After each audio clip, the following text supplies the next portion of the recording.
आज रात जैसे ही अंधेरा होगा, आप एक लाइट स्विच दबाएंगे या अपना फोन उठाएंगे।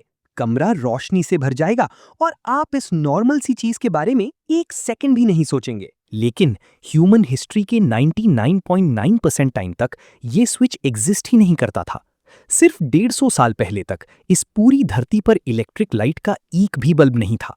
आपके एंसेस्टर्स यानी आपके पुरखे लगभग 3 लाख सालों तक अपनी आधी जिंदगी नियर टोटल डार्कनेस में बिताते थे। एक ऐसी काली रात जहां सिर्फ 1 फुट की दूरी पर अपना खुद का हाथ दिखना भी मुश्किल था। तो सबसे बड़ा सवाल ये है, उन घंटों में वो लोग एक्चुअली करते क्या थे? इसका जवाब सिर्फ हिस्ट्री नहीं है, ये हमारी नींद, हमारी कहानियों और ह्यूमन होने के मतलब को पूरी तरह बदल देगा। सब कुछ शुरू होता है आग से। साउथ अफ्रीका की वंडरवर्क केव में एविडेंसेस मिले हैं कि करीब 10 लाख साल पहले हमारे एंसेस्टर्स ने पहली बार आग को डिलिबरेटली कंट्रोल करना सीखा। आग आने से पहले सूरज ढलते ही इंसान पेड़ों पर या गुफाओं में छुप जाते थे, क्योंकि रात के अंधेरे में हिलने का मतलब था किसी और जानवर का शिकार बनना। लेपर्ड्स और हाइनास का नाइट विजन परफेक्ट था, जबकि हमारी आंखें अंधेरे में बिल्कुल बेकार थीं। लेकिन आग ने एक 30 foot circle of safety create कर दिया। इस सर्कल के अंदर आप सेफ थे, इसके बाहर मौत थी। ये कोई एग्जैजरेशन नहीं है। मॉडर्न हंटर गैदरर ट्राइब्स में आज भी रात को आग से दूर भटकने वालों की जान का खतरा सबसे ज्यादा होता है। सबसे बड़ी बात, आग ने इंसानों को एक सुपर पावर दी, एक्स्ट्रा टाइम। सूरज ढलने के बाद जो दिन खत्म हो जाता था, आग ने उसमें हर रोज 2 से 4 यूजफुल घंटे जोड़ दिए। इन एक्स्ट्रा आवर्स ने हमारी स्पीशीज को हमेशा के लिए बदल दिया। 2014 में एंथ्रोपोलॉजिस्ट पॉली वीसनर ने कालाहारी डेजर्ट की एंशिएंट जूहोवानसी बुशमैन ट्राइब पर सालों तक स्टडी की। रिजल्ट माइंड ब्लोइंग था। उन्होंने ऑब्जर्व किया कि दिन के वक्त 80% बातें सिर्फ काम और प्रैक्टिकल चीजों से जुड़ी होती थीं। शिकार कहाँ मिलेगा, कौन क्या करेगा। लेकिन रात को आग के आसपास पूरा माहौल शिफ्ट हो जाता था। रात की कॉन्वर्सेशंस में 81% सिर्फ स्टोरीज होती थीं। दूर की जगहों के किस्से, दुनिया कैसे बनी इसके मिथ्स और ऐसे जोक्स जो पूरे कैंप को हंसा देते थे।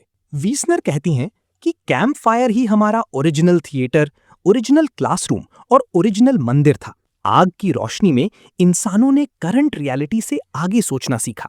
यहां हम सिर्फ सरवाइव करने वाले जानवर नहीं रहे, यहां हम बने। लेकिन सबसे हैरान करने वाला सच तो कुछ और ही है। द ट्रूथ इज, आप गलत तरीके से सो रहे हैं। हमें लगता है कि 8 घंटे की लगातार अनइंटरप्टेड नींद नॉर्मल है, लेकिन हमारे एंसेस्टर्स के लिए ये कॉन्सेप्ट बिल्कुल एलियन था। 2001 में हिस्टोरियन रॉजर ई एकर्च ने 16 सालों तक हिस्टोरिकल रिकॉर्ड्स, डायरीज और प्रेयर बुक्स की डीप स्टडी की। उन्हें हर जगह एक ही पैटर्न मिला, फर्स्ट स्लीप और सेकंड स्लीप। इंडस्ट्रियल एज से पहले दुनिया में कोई भी लगातार 8 घंटे नहीं सोता था। लोग सनसेट की थोड़ी देर बाद सोते, करीब 4 घंटे बाद उठते और 1 से 2 घंटे तक पूरी तरह जागते थे। फिर वो डॉन तक वापस सेकंड स्लीप में चले जाते थे। ये इंसोम्निया नहीं था, ये दुनिया के हर इंसान का नेचुरल रिदम था। बीच के इस 1-2 घंटे के वक्त को द वॉच कहा जाता था। इस टाइम में लोग आपस में मिलते, अपने फ्रेश सपने इंटरप्रेट करते, डायरी लिखते या अंधेरे में लेटकर अपनी जिंदगी के बारे में सोचते थे। दुनिया बिल्कुल शांत होती थी और माइंड कंप्लीटली सेटल्ड। ये सिर्फ इतिहास की बात नहीं है, साइंस ने इसे प्रूव किया है। 1992 में साइकाइट्रिस्ट टॉमस वेयर ने वॉलंटियर्स को 1 महीने तक हर रात 14 घंटे के अंधेरे में रखा। एग्जैक्टली वैसा ही माहौल जैसा हमारे एंसेस्टर्स के पास था। कुछ ही हफ्तों में, बिना किसी इंस्ट्रक्शन के, हर पार्टिसिपेंट ऑटोमेटिकली उसी एंशिएंट पैटर्न पर आ गया। 4 घंटे की नींद, 1-2 घंटे की वेकफुलनेस और वापस 4 घंटे की नींद। उनकी बॉडी का सदियों पुराना डॉर्मेंट प्रोग्राम एक्टिवेट हो गया था।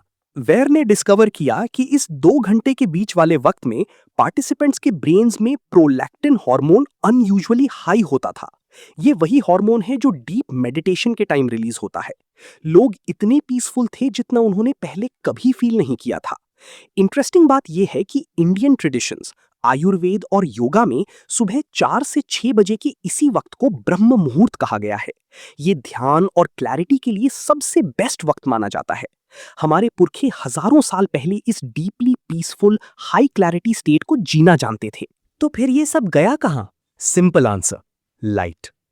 क्या आप जानते हैं कर्फ्यू वर्ड फ्रेंच वर्ड कूवरेफर से आया है? इसका सीधा मतलब है आग को ढक दो। मेडिवल टाउन्स में रात को बेल बजती थी ताकि लोग आग बुझा दें, क्योंकि रात सिर्फ सोने के लिए थी।